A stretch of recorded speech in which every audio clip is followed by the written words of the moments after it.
Gus Bradley is officially out as the Colts defensive coordinator. What went wrong and who could be candidates to replace him?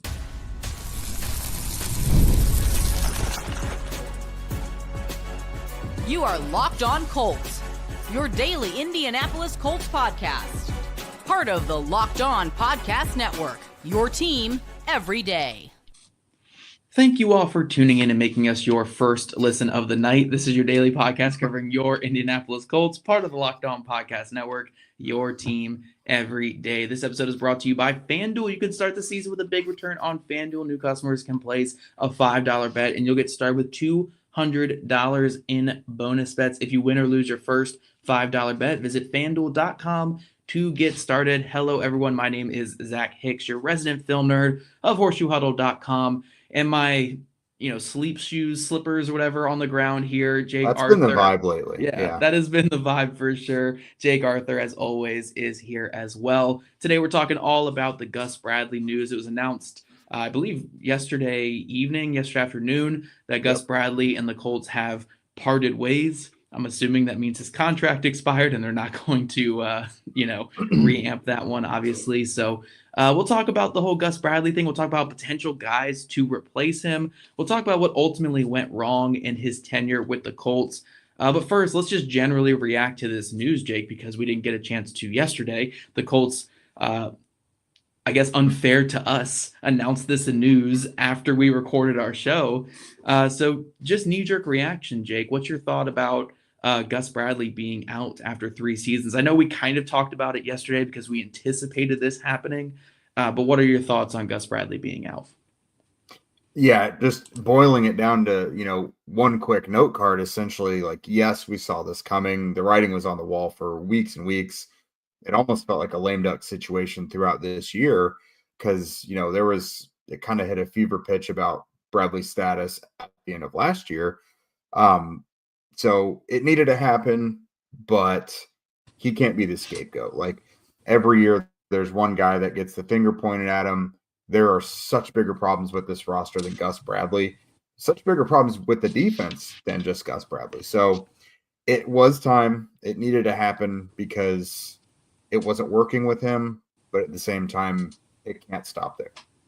Yeah, and I think you make a great point, and something that we've talked about a lot in the past couple weeks is Gus Bradley can't be the only guy at fault for this past season because he's not. I mean, heck, if you even look at the advanced stats like EPA per play, the Colts defense this past season were, I think, 12th in EPA per play. And heck, going into the final 3 weeks of the season before it all really fell apart for the defense, I think they were 6th in the NFL in EPA per play in non-garbage time stats.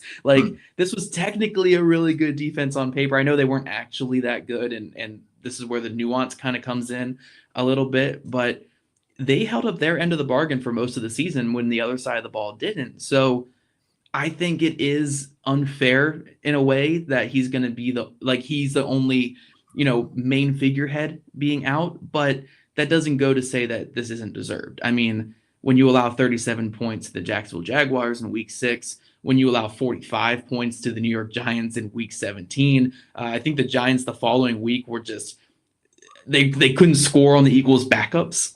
This is the same Giants offense that dropped 45 on the Colts, couldn't score on the Eagles' backups. The week before, too. It was the only week they could do anything. Right. So, this had to happen. We are in no way saying that Gus Bradley shouldn't have been fired, but him being the only guy out is also a mistake, in my opinion. And we're not going to rehash conversations we've had on past episodes, but I will say this about the defense in general is if they fire Gus Bradley and then they bring back EJ Speed, bring back Dio Dangbo, bring back Julian Blackmon, and they roll out 10 of the 11 starters they rolled out this past season, that'll essentially be the Colts saying that Gus Bradley was the only problem with this defense. And I don't think that's the case. I mean, we'll talk about it more, I guess, in this segment and in segment 2, but I think in a way he kind of squeezed out more than what we expected with this defense. I do think in a way he also held back the defense, but in another sense, I think he squeezed out a little bit of what he could with this defense, especially with the secondary. So I do think it's wrong to put all the defensive struggles on Gus Bradley, even though he's the one running the defense, so obviously he needs to be held accountable for it. Putting it all on him, I do think, is misplaced, and hopefully the Colts make more changes to the defense than just Gus Bradley and his staff, you know? Yeah, and I think so. Gus is not the type of coach that is going to be able to scheme his way to success constantly, like regardless of what's going on. Like he has to have the right players in place, and then his defense can be really good. So he has faults there. Like he's not going to be an awesome coach given what is there in Indianapolis on that roster. But a theme I've noticed really over these last 2-3 years, his whole time, the offense has really put the defense in poor situations consistently. Bad field position, short drives, like the amount of extra snaps Gus Bradley's defenders have had to play versus the offense is probably incredible if we actually sat down and looked at it. So the offense put him in bad situations. The defenders themselves, though, like a lot of this is on the players. We've talked about it. DeForest Buckner kind of put it all on blast the other day, but guys just playing as individuals and just kind of going rogue and going off vibes and not really going with, what I'm assuming the coaching staff, the direction they're wanting them to go, and just sticking to the scheme week after week, which is why, you see them get up for big opponents and then just seemingly not care against bad opponents. And then, that kind of brings us back to Chris Ballard. This whole thing, full circle, every argument we kind of have with all these things comes back to Chris Ballard. It's his players that he's putting out there. It's his roster that he's building. So, Gus, again, not the right defensive coordinator for what they have there, but it's not like he was given everything necessary to succeed either. I think there are situations where he could be a super successful defensive coordinator in the NFL, but the Colts don't have what he needs right now. Because again, he's not a schematic genius. Like he's not Brian Flores or Wink Martindale or Jim Schwartz or any of these guys who are going to throw a bunch of exotic things at you. That's just not really his game. You got to have the players to do it, but it's just that is what it is. It means the time here is done. Yeah, and a couple of points I want to add to that. One, when you mentioned how the Colts offense has put the Colts defense in a lot of horrible situations, I believe the Colts offense had their seventh most turnovers in the NFL this season. That's a lot of short fields. And sure, part of being a defense is surviving the short fields and getting off the field when you're bailing out your offense a little bit. But you shouldn't have to do it 3, 4, 5, 6 times a game. I mean, how many games did we see this season where, like the Buffalo Bills game, where they were playing some good football against the Buffalo Bills, but how many times did they get put with their backs against the wall because the Colts offense was turning the ball over? The Denver Broncos game was essentially a playoff game this year for the Colts. And what happened constantly in that game? You had the Jonathan Taylor drop touchdown. You had the Michael Pittman Jr. fumble. You had 2 Anthony Richardson interceptions that put the defense on their back, and they end up allowing 30-plus points in a game we all agree was a pretty darn good performance from that Colts defense. So, the Colts offense didn't help them by any means this season. The Colts offense, again, in my opinion, was more of an issue than the Colts defense. The last 3 games of the season, notwithstanding with that point there. But for the rest of the season, it really was the Colts defense was the better unit.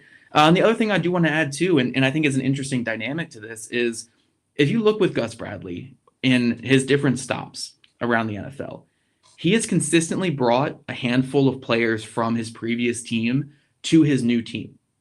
Whether that is Casey Hayward has bounced around with him quite a bit.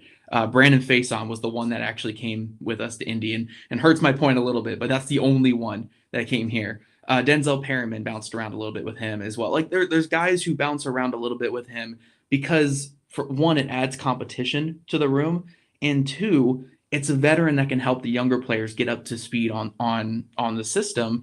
Whether that is that older player starting from day one so the younger player can grow in the system, or just pushing them in camp as someone who knows what he's doing out there. The Colts never really did that for Gus Bradley. And I'm not saying that that's completely wrong, because we saw the one they did bring over as Brandon Faison. He wasn't a very good player, and in a way that did hurt the Colts. But, I do think that this whole transition to Gus Bradley's scheme could have been better from day one if they brought over a couple more players that were veteran players, brought over a couple more players that had played with him in the past, brought over a linebacker or 2 that knew what they were doing in this system. Because when Gus Bradley got here from day one, Bobby Okereke was the only one who could really cover for his system. And since Bobby Okereke left, they've had nobody that could cover in his system whatsoever. And we'll obviously talk about that more in segment 2. But I do think in some ways the Colts did fail Gus Bradley. But at the end of the day, Gus Bradley made his own bed. Like, he is not a great defensive coordinator anymore at this point. His system is a little bit outdated and a little bit generic for what's going on in the NFL now. And the Colts did need to move past that. Like, this is a well-deserved firing. I'm not trying to be a Gus Bradley defender. It's just, I do think there needs to be more accountability than just Gus Bradley. And we'll talk about that, obviously, the rest of this episode. This is all about the Gus Bradley firing and where the Colts go from here. So coming up, we're going to kind of detail the Gus Bradley era in Indianapolis and talk about how, despite a really promising start to his tenure with the Colts, it all kind of went downhill and it all went wrong these last couple seasons. It is playoff time, and if you're like us, you want to make the most of these final weeks of the football action, and that's where PrizePicks comes in. If you love football and you want a chance to win real money while watching the games, then PrizePicks is the place for you. It's the best way to turn your sports opinions into cash with daily fantasy player projections. With PrizePicks, you simply pick more or less on player stats like total passing yards, rushing touchdowns, and for a shot to win up to 1,000 times your money. That's crazy. You can make your picks in less than 60 seconds. And whether you're looking for a flex play to boost your payout or you just want to cash out quickly, PrizePicks has got you covered. And with over 10 million members and billions in winnings, it's clear that people are loving this platform. I've been playing for a bit now. PrizePicks has been a longtime sponsor of this show. I've been having a blast this week. I was looking at their projections. I'm thinking Ladd McConkey may go more than 72.5 yards in this one. Derrick Henry, go over on 1.5 touchdowns. They're going to need to rely on that. The Ravens know they can't go to that pass first approach that they once tried and failed miserably at. It's all about Derrick Henry and Lamar Jackson, this one. It's easy to use, and I love how fast the payouts are. Seriously, I've gotten paid out in as little as 15 minutes because that's super frustrating when you win money and you don't have access to it. But PrizePicks does not have a problem there. So here's a special offer for our listeners. Download the app today and use code LOCKEDONNFL to get $50 instantly after you play your first $5 lineup. It's PrizePicks. Run your game. Again, download the app today and use code LOCKEDONNFL to get $50 instantly after you play your first $5 lineup. PrizePicks. Run your game.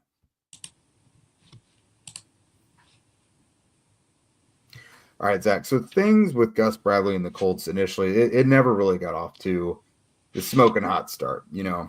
Let me push back a little bit. Okay, Early in 2022, it was off to a good start.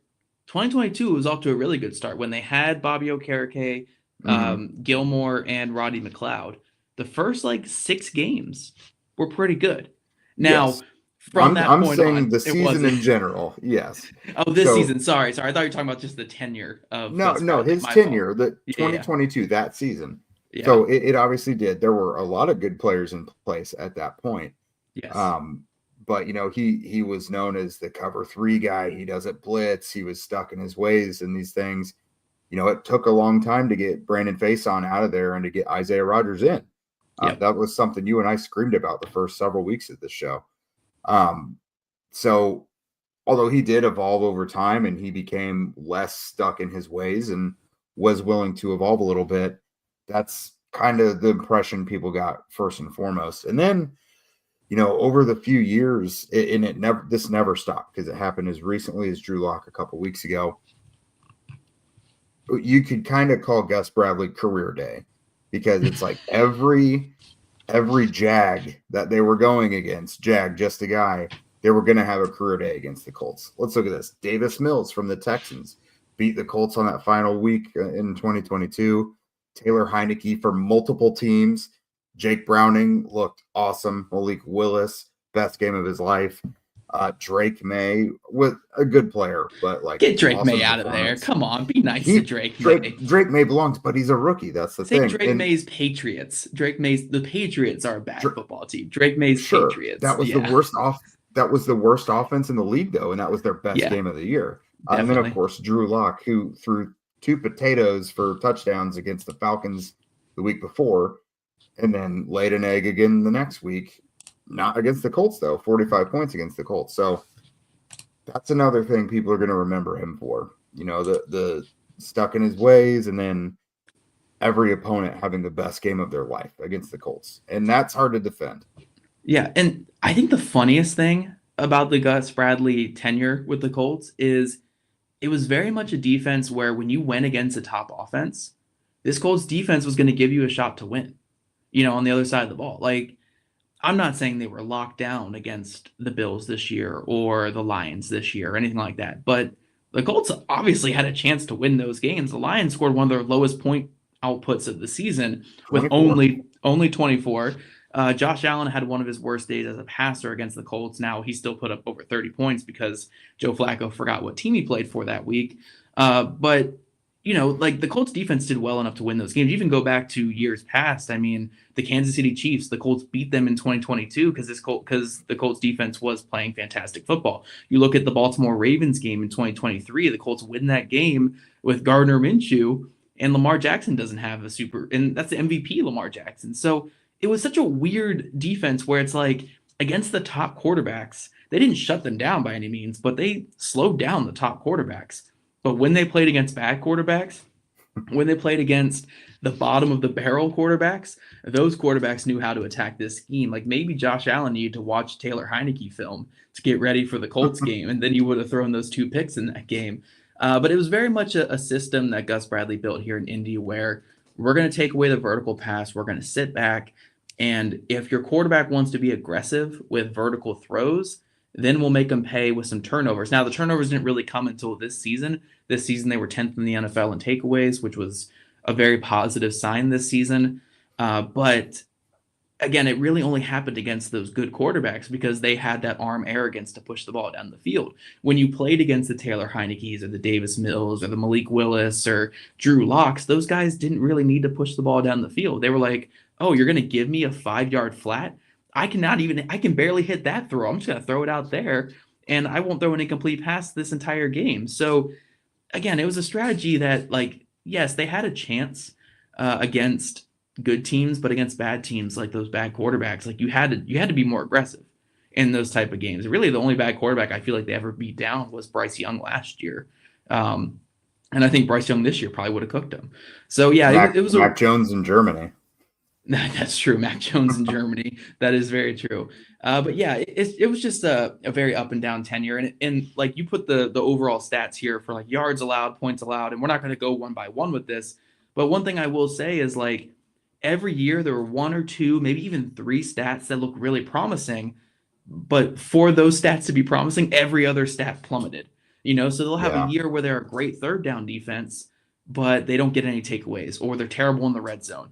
And then they have another year where they're top 10 in takeaways and top 5 in this or whatever, and then they're the worst third down defense in football. Like there was always something that plagued this defense, and it was something different every single season.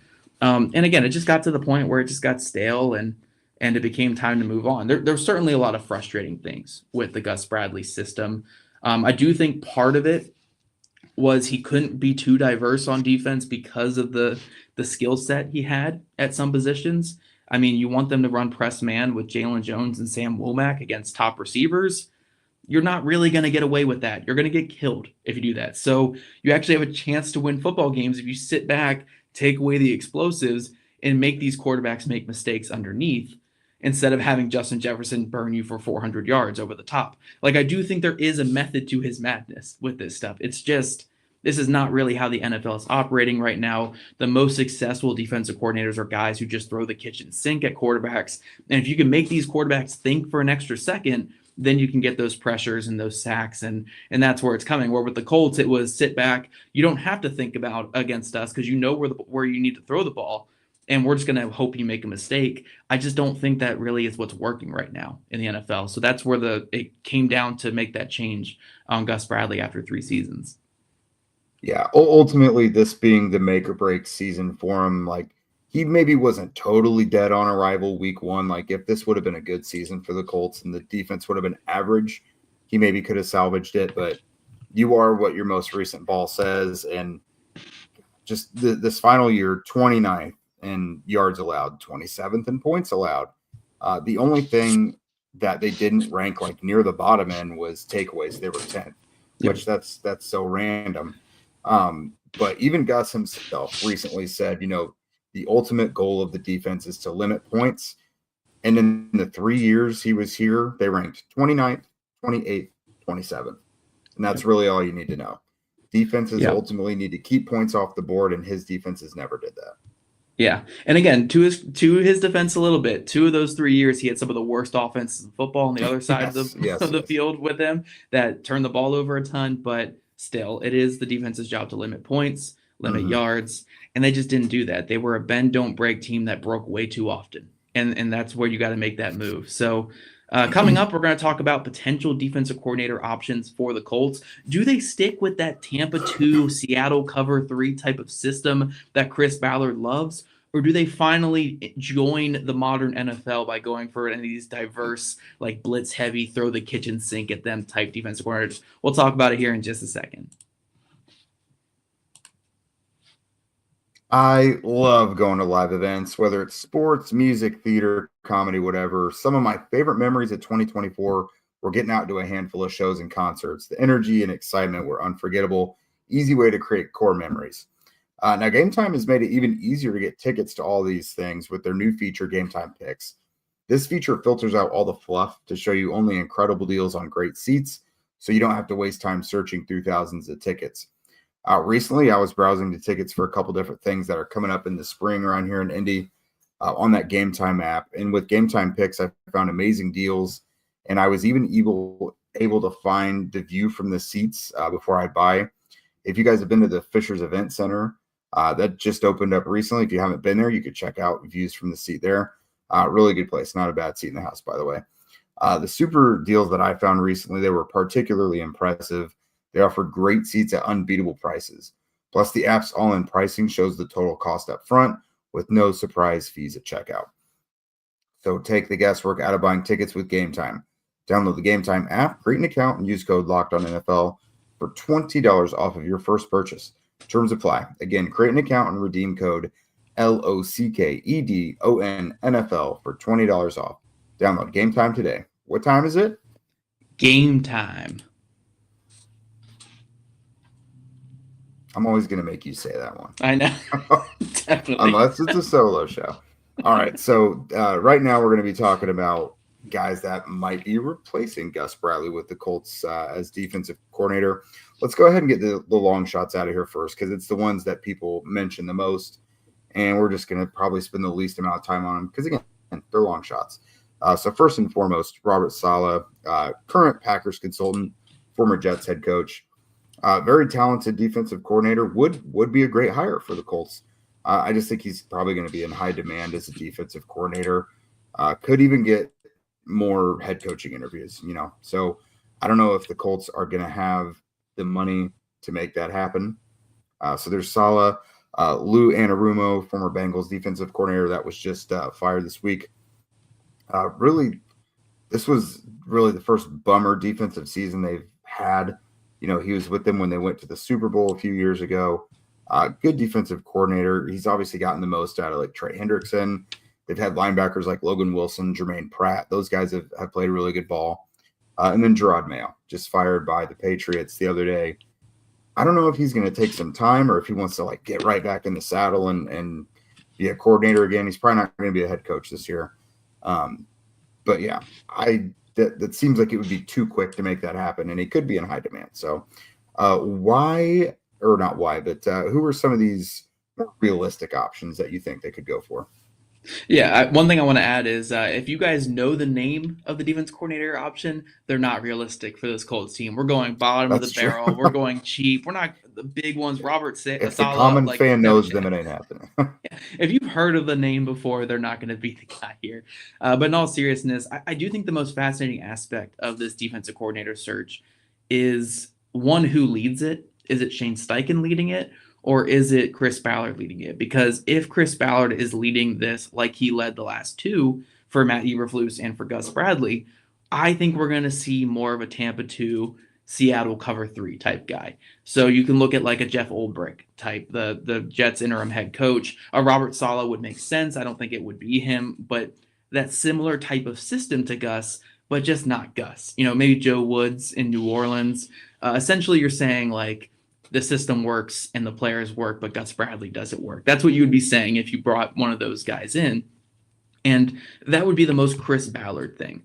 If they go more unique and more diverse and just different, then I think Shane Steichen probably led the search. So maybe like a Jonathan Gannon type disciple, where Gannon, they do a lot of 3 high safety stuff. They do a lot of really cool, unique stuff in their zone coverages. It doesn't always work, but I think it's very interesting what Gannon does. He's got a lot of Zimmer in him.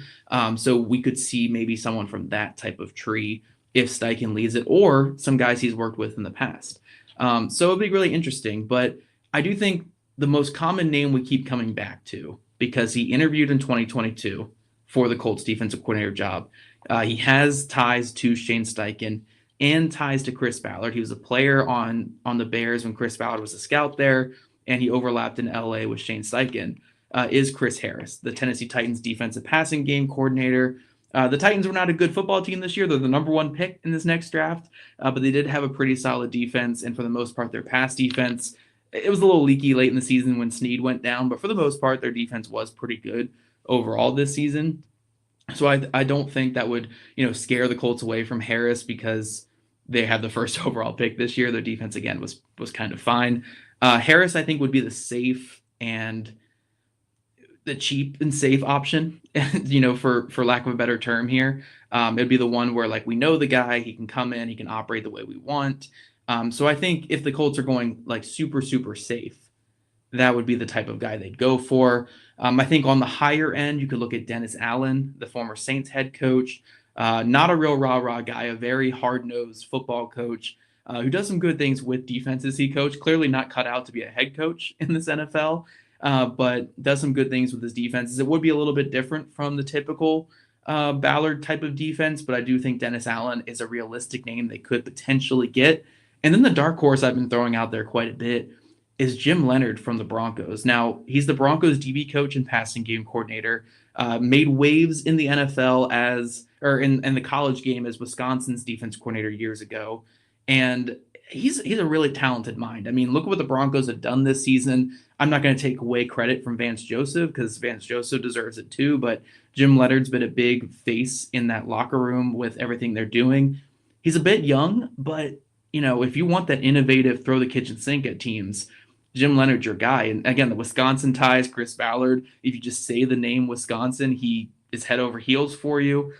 So I think Jim Leonhard is a dark horse to consider, but those would be my big 3, Allen, Chris Harris, and Leonhard. You have some other names here, Jake, that you can go through, but those are the 3 that I kind of have soft circled as candidates that make sense and would be interesting fits here.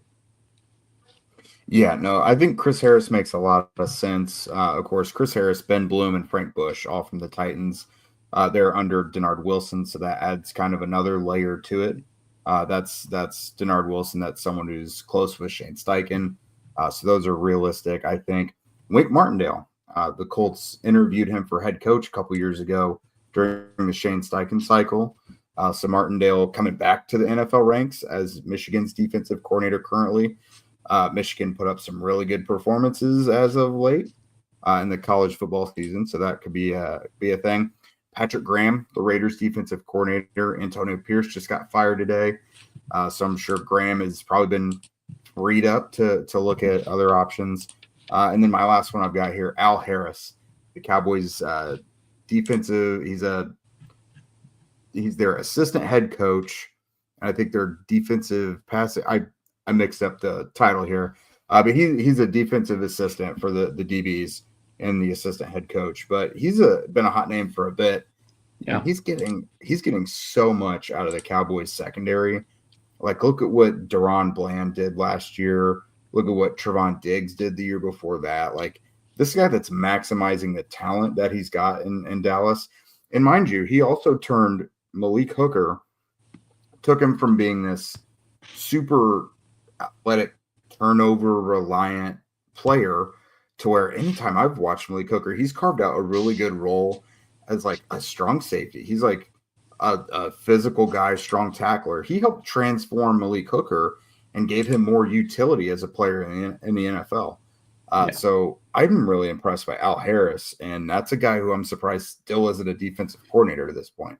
Yeah, and I'm going to run through a couple more names here, guys. This is not our only show that's going to be dedicated to this topic. We're going to do more specific shows about certain guys, especially once the interview list comes out. Then we'll really break down like certain candidates and really get into the nitty gritty. But some other guys I had on my list here for flamed out head coach types, I have Brandon Staley with the 49ers.